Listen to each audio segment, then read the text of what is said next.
ការផ្សព្វផ្សាយច្បាប់ចរាចរណ៍ផ្លូវគោកដល់អ្នកបើកបររថយន្តតាក់ស៊ីរថយន្តក្រុងដឹកអ្នកដំណើររថយន្តដឹកជញ្ជូនទំនិញនៅព្រឹកថ្ងៃសុក្រ14កើតខែចែកឆ្នាំរោងឆស័កពុទ្ធសករាជ2568ត្រូវនៅថ្ងៃទី11ខែមេសាឆ្នាំ2025ឯកឧត្តមសេនីយ៍ឯកសរដ្ឋាអគ្គស្នងការរងនិងជាស្នងការនគរបាលខេត្តព្រះសីហនុបានចាត់ឲ្យលោកវីរៈសេនីយ៍តូនីចន្ទរានាយការិយាល័យនគរបាលចរាចរណ៍ផ្លូវគោកដឹកនាំកម្លាំងសហការជាមួយនឹងតំណាងមន្ទីរសាធារណការនិងដឹកជញ្ជូនខេត្តជប់ផ្សព្វផ្សាយស្តីពីច្បាប់ចរាចរណ៍ផ្លូវគោកដល់អ្នកបើកបររថយន្តតាក់ស៊ីរថយន្តក្រុងដឹកអ្នកដំណើរនិងរថយន្តដឹកជញ្ជូនទំនិញ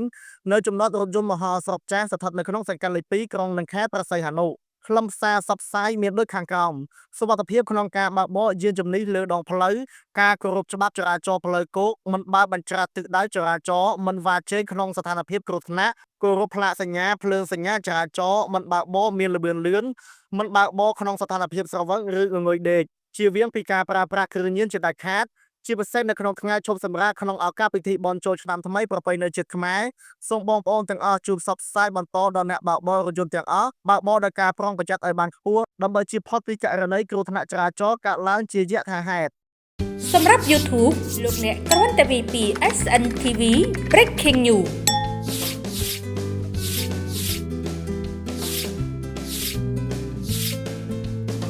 ចុច Like